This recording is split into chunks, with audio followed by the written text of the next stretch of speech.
Welcome to Maths Standards of Learning. Today we are converting between fractions and repeating decimals. Our first example, how do we write 1/3 as a decimal? So we already know how to write a fraction as a decimal. We divide the numerator by the denominator. And in this case, we're going to write a bar over the repeating part of the decimal. So 1/3, divide numerator by denominator. That is 1 divided by 3. How many times can 3 go into 1? It's 0 times. We're going to put a point and add a 0. And we're going to also line up that point. How many times can 3 go into 10? 3 times. Multiply. Subtract. Add 0. We continue adding zeros. How many times can 3 go into 10? 3 times. Multiply. We get 9. Subtract. Add a 0.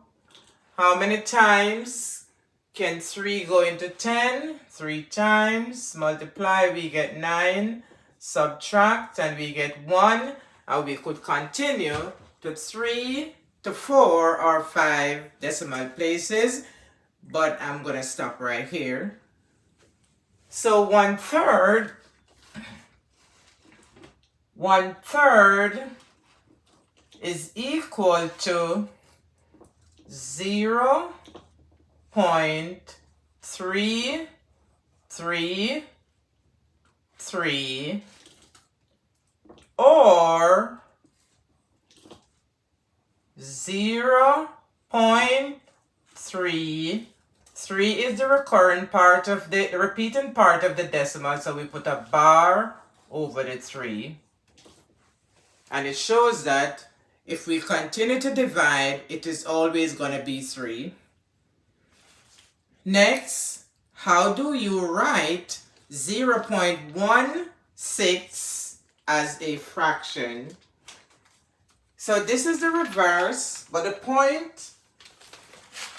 point to understand is that the digit under the bar is the repeating.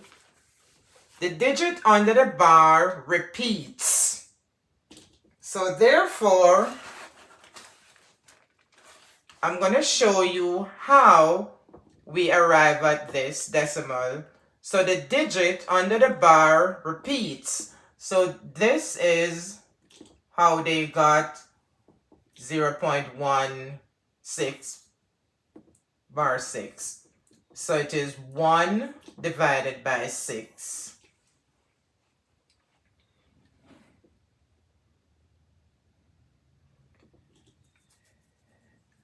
How many times can 6 go into 1? No time. Put a point, add a 0, and line up your point. How many times can 6 go into 10? 1 time. 6. Subtract, we get 4. Add a 0. How many times can 6 go into 40? And that is 6 times. Multiply. And that is 6 times 6, 36. And we subtract. And we're going to get a 4. We continue adding zeros. How many times can 6 go into 40? 6 times. And you already see what is happening. 6 times 6, 36. Subtract.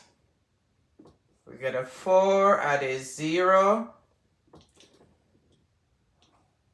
How many times can 6 go into 40? We know it's 6 times. We multiply, we get 36.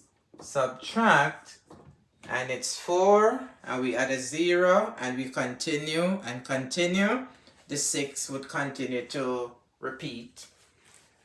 So therefore, this is how they get the how they arrive at this, because the bar over the 6 tells us that the 6 repeats. So 0.1666 is equal to 0.16 bar. And we could also write this, as equal to 3 places of decimal, 0.16, and because this is 5 or more, we add 1 to this 6 and make it 7. So that could also be equal to 0.167, but as a repeating decimal, it's 0.16 bar, or 0.1 bar 6. I hope you find this video very helpful. Thanks for watching, and I'll see you in the next video. Please remember to like, share, and subscribe.